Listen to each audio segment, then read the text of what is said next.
Hello बच्चों, कैसे हैं आप सभी। आई होप कि आप सभी अच्छे होंगे, पढ़ाई भी अच्छी चल रही होगी। तो आज के इस वीडियो में मैं सुपर 100 के कुछ बायोलॉजी के इम्पोर्टेंट क्वेश्चन लाया हूं, जो कि बहुत ही इम्पोर्टेंट क्वेश्चन है प्रीवियस ईयर के। तो आप लोग इनको ध्यान से देखना, और अगर आपने अभी तक हमारे इस चैनल को सब्सक्राइब नहीं किया है तो चैनल को सब्सक्राइब कर लें, ठीक है। तो अपन वीडियो को स्टार्ट करते हैं। और सबसे पहला क्वेश्चन है, अंतःकोशिकीय पाचन पाया जाता है केवल किसमें अंतःकोशिकीय पाचन जो है किसमें पाया जाता है। तो वह कौन है? वह है बी नंबर का आंसर सही है, अमीबा में पाया जाता है। किसमें? अमीबा में पाया जाता है। अंतःकोशिकीय पाचन किसमें पाया जाता है? अमीबा में। स्तनधारियों में से अंडे देने वाले होते हैं, जो स्तनधारी जीव है ना, उनमें अंडे देने वाले कौन होते हैं? वह हैं कांटेदार चींटीखोर। ए नंबर का आंसर सही है। क्या है? कांटेदार चींटीखोर। नेक्स्ट है, तरल संयोजी ऊतक हैं। तो तरल संयोजी ऊतक कौन है? वह है रुधिर। तरल संयोजी ऊतक कौन है? रुधिर है, ठीक है। तरल संयोजी ऊतक रुधिर हैं। नेक्स्ट है, मेढक की पल्मोनरी धमनी में बहता है। जो मेढक की पल्मोनरी धमनी है ना, उसमें क्या बहता है? तो उसमें जो है अशुद्ध रक्त बहता है, या फिर रुधिर, ठीक है। मेढक की पल्मोनरी धमनी में अशुद्ध रक्त बहता है। 5वां क्वेश्चन है, हरे पौधे की कोशिकाओं के जिन अंगकों में पर्णहरित क्लोरोफिल पाया जाता है उन्हें कहते हैं, क्या कहते हैं? तो उन्हें कहते हैं क्लोरोप्लास्ट। क्या कहते हैं? क्लोरोप्लास्ट। हरे पौधों की कोशिकाओं के जिन अंगकों में पर्णहरित पाया जाता है उन्हें क्या बोलते हैं? क्लोरोप्लास्ट बोलते हैं। 6वां नंबर क्वेश्चन है, पौधों में भोज्य पदार्थों का संवहन जिन ऊतकों द्वारा होता है वह है, क्या है? पौधों में जिन पदार्थों का संवहन ऊतकों द्वारा होता है, संवहन नहीं होता है, बहाव, ठीक है। तो भोज्य पदार्थों का बहाव जो है जिन ऊतकों द्वारा होता है उसका क्या नाम है? उसका नाम है फ्लोएम द्वारा, ठीक है। नेक्स्ट है, कान एक संवेदी अंग है, इसका कार्य है ग्रहण करना, ठीक है। तो क्या ग्रहण करना है कान का कार्य? क्या ग्रहण करता है कान? तो इसका सही आंसर है ध्वनि तरंगों का ज्ञान तथा शरीर का संतुलन बनाए रखना। डी नंबर का आंसर सही है, ठीक है। डी नंबर का आंसर सही है 7वें नंबर का।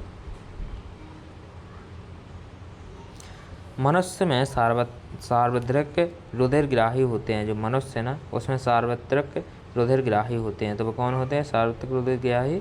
सी नंबर का आंसर सही है। ए बी रुधिर वर्ग वाले लोग, मतलब वो ग्रहण कर सकते हैं। सार्वत्रिक रुधिरग्राहिणी नहीं होता है, सभी का जो है रक्त ग्रहण करना, वो ए बी ग्रुप वाले होते हैं, ठीक है। सी नंबर का आंसर सही है।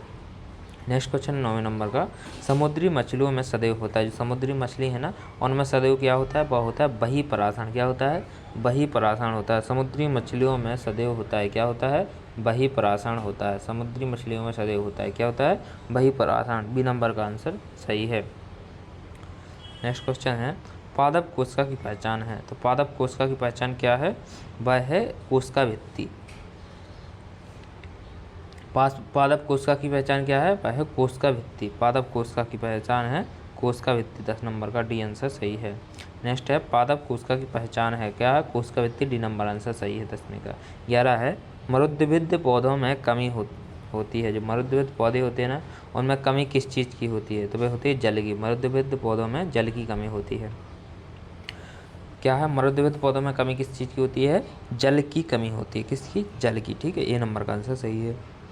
मिट्टी में पाया जाने वाला जल जिसे पौधे अपने मूल रोमों द्वारा अवशोषित करते हैं कहलाता है। वो क्या कहलाता है? वह कहलाता है केशिका जल। क्या कहलाता है? केशिका जल। 12 नंबर का सी नंबर आंसर सही है। मिट्टी में पाए जाने वाला जल जिसे पौधे अपने मूल रोमों द्वारा अवशोषित करते हैं, क्या कहलाता है? वह कहलाता है केशिका जल। नेक्स्ट है 13 नंबर का, उपास्थित की रचना जिस प्रोटीन में से होती है वह है। जो उपास्थि है ना, उसकी रचना जिस प्रोटीन से होती है वो क्या है? तो वो क्या है? कॉन्ड्रीन। क्या है? कॉन्ड्रीन है। कॉन्ड्रीन 13 का भी कॉन्ड्रीन। संघ प्रोटोजोआ से संबंधित जंतुओं का समूह है। जो संघ प्रोटोजोआ है ना, इनसे संबंधित जंतुओं का समूह है, क्या है? पैरामीशियम तथा प्लाइमोडियम। क्या है? पैरामीशियम तथा प्लाइमोडियम, ठीक है। 14 का डी नंबर आंसर सही है। पैरामीशियम तथा प्लाइमोडियम। 14 का डी। 15 नंबर देखते हैं अपन, मनुष्य में पाए जाने वाले अवशेषी अंग हैं। जो मनुष्य है ना, इसमें पाए जाने वाले अवशेषी अंग हैं।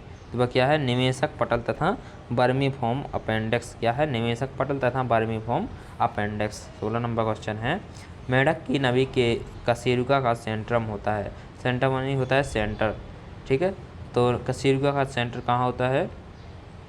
तो वो होता है ए नंबर यानी अगरती में। कहाँ होता है? अगरती। जो मेढक की नवी कशेरुका होती है उसका सेंट्रम जो है अगरती में होता है।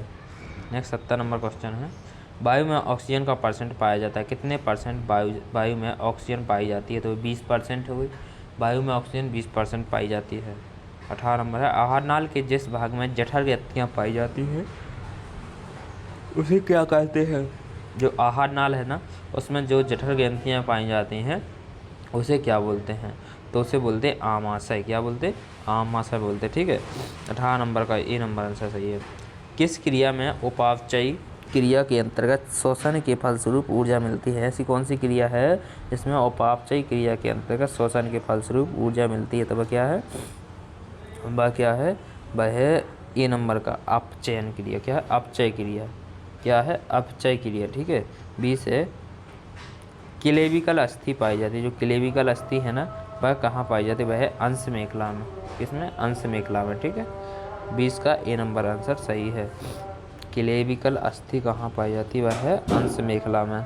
नेक्स्ट क्वेश्चन है 21 नंबर, मेढक में जल के अंदर होने वाले श्वसन को कहते हैं। जो मेढक है ना, उसमें जल के अंदर जो श्वसन होता है उसे क्या बोलते हैं? तो उसे बोलते हैं यहाँ पर केवल त्वचीय श्वसन। क्या बोलते हैं? केवल त्वचीय श्वसन बोलते हैं, ठीक है। क्या बोलते? केवल त्वचीय श्वसन। 21 नंबर का डी नंबर आंसर सही।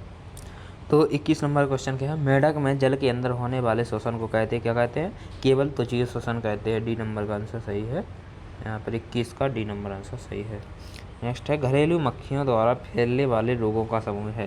तो जैसे घरेलू मक्खियाँ हैं ना, घर में मक्खियाँ पाई जाती हैं, उनके द्वारा फैलने वाले रोगों का समूह क्या है? वह है टाइफाइड, पेचिश और 86 नंबर का आंसर सही है। एक संधि पुमंग जिस पुष्प में पाए जाते हैं वह है, जो एक संधि पुमंग है ना, जिस पुष्प में पाए जाते हैं वह क्या है? वह है गुड़हल का पुष्प है। सिर्फ गुड़हल के पुष्प में क्या है ना, एक संघी पुमंग पाए जाते हैं। नेक्स्ट है, एल्कोहल उद्योग में प्रयोग किए जाने वाले कवक का नाम है। जो एल्कोहल उद्योग है ना, दारू बनाने में, उसमें प्रयोग किए जाने वाले कवक का नाम क्या है? तो वह है ईस्ट। डी नंबर का आंसर सही है। नेक्स्ट है, ग्रेगर जॉन मेंडल द्वारा किए गए प्रयोग के अनुसार शुद्ध लंबे और शुद्ध नाटे पौधों के बीच पर परागण द्वारा उत्पन्न द्वितीय पीढ़ी में लंबे और नाटे पौधों का अनुपात होता है। वह कितना अनुपात होता है? तो वह होता है 3:1। कितना होता है? 3:1। जो ग्रेगर और जॉन मेंडल द्वारा किए गए प्रयोग के अनुसार जो शुद्ध लंबे पौधे और शुद्ध नाटे पौधे होते हैं ना, उनके परागण द्वारा उत्पन्न द्वितीय पीढ़ी में लंबे और नाटे पौधों का अनुपात कितना होता है? वह होता है 3:1, ठीक है। वह जीव जिसमें हरित लवक पाया जाता है वह है, 26 नंबर क्वेश्चन है, वह जीव जिसमें हरित लवक पाया जाता है तो वह क्या है? यूगिला। क्या है? यूगिला। 6 नंबर का आंसर सही है। मनुष्य में हृदय वर्ग होते हैं, इसका पता किस वैज्ञानिक ने लगाया था? मनुष्य में हृदय वर्ग होते हैं, इसका किस वैज्ञानिक लगाया था इसका पता? तो इसका पता लगाया था कार्ल लैंडस्टीनर। क्या है? कार्ल लैंडस्टीनर ने लगाया था। मनुष्य में हृदय वर्ग होते हैं, इसका पता किसने लगाया था? कार्ल लैंडस्टीनर ने लगाया था। 28 नंबर क्वेश्चन है, स्थूल कोण ऊतक होता है। जो स्थूल कोण है ना, ऊतक होता है। क्या होता है? सी नंबर का आंसर सही है, जीवित यांत्रिक ऊतक। क्या है?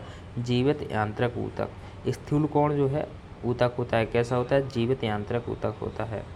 नेक्स्ट क्वेश्चन है 29 नंबर का, न्यूक्लियोटाइड निम्नलिखित का संयोग है। जो न्यूक्लियोटाइड है ना, निम्नलिखित का समूह है, तो किस चीज़ का समूह है न्यूक्लियोटाइड? तो न्यूक्लियोटाइड है ना, शर्करा, फॉस्फेट और नाइट्रोजन क्षारक का समूह है, ठीक है। बी नंबर का आंसर सही है, शर्करा, फॉस्फेट और नाइट्रोजन क्षारक का समूह। नेक्स्ट है 30 नंबर का, मटर के पौधे के प्रतान निम्नलिखित का रूपांतरण है। मटर के पौधे के प्रतान है ना, वह किसका रूपांतरण है? वो क्या है? अनुपरण का रूपांतरण। किसका? अनुपरण का रूपांतरण है। किसका? अनुपरण का रूपांतरण है। नेक्स्ट है 31 नंबर का, जंतु कोशा के प्रोटोप्लाज्म में पानी का परसेंट होता है। जो जंतु कोशा है ना, उसके प्रोटोप्लाज्म में पानी का परसेंट होता है। क्या होता है, वह होता है 75 से 90 बीच। ठीक है, 75 से 90 के बीच, ए नंबर का आंसर सही है। और जो पिछला क्या होता है, मटर के प्रतान निम्नलिखित रूपांतरण होते हैं, तो क्या होते हैं, 30 का सी है, सॉरी, अनुपर्णी होता है, संयुक्त पर्ण के अंतस्थ पराग होता है, क्या, सी नंबर का आंसर सही है। ठीक है, यहाँ पर गलत बताया था मैंने, बी नंबर गलत था, अनुपर्ण, संयुक्त पर्ण के अंतस्थ होता है, सी नंबर का आंसर सही है। 31 का क्या है, इस 31 का है 75 से 90 के बीच, ये नंबर आंसर सही है। जंतु कोशिका के प्रोटोप्लाज्म में पानी का परसेंट कितना होता है, वो होता है 75 से 90 तक। 32 नंबर क्वेश्चन है, कोसा में सभी तत्व किस रूप में पाए जाते हैं, जो कोसा है ना उसमें सभी तत्व किस रूप में पाए जाते हैं, तो वह है यौगिक के रूप में। किस रूप में, यौगिक के रूप में। नेक्स्ट है, कोसा का क्रोमेटिन निम्नलिखित में से किस में पाया जाता है, जो कोसा का क्रोमेटिन है ना भाई, इसमें से किस में पाया जाता है, तो 33 का सी नंबर, डीएनए में। किस में, डीएनए में। नेक्स्ट क्वेश्चन है 34 नंबर का, गोल्गी बॉडीज नियंत्रण करते हैं, जो गोल्गी बॉडीज है ना वह नियंत्रण करते हैं। 34 नंबर का आंसर बी है, क्या है, प्रोटीन श्रावण। गोल्गी बॉडीज नियंत्रण करते हैं, क्या है, प्रोटीन श्रावण।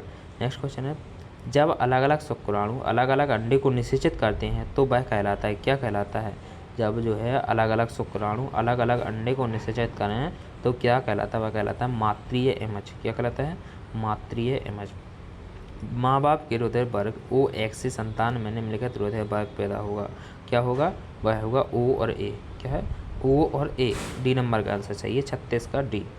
नेक्स्ट क्वेश्चन है, कोसा में कौन विद्युत गिरह कहलाता है, जो कोशिका है ना उसमें विद्युत गिरह कौन कहलाता है, मतलब हाँ लाइट उत्पादक गिरह है, तो विद्युत उत्पादक गिरह कौन कहलाता है, तो वह कहलाता है डी नंबर का आंसर, माइटोकॉन्ड्रिया द्वारा विद्युत गिरह कहते हैं अपन। ठीक है, कोशिका में माइटोकॉन्ड्रिया को विद्युत गिरह कहते हैं।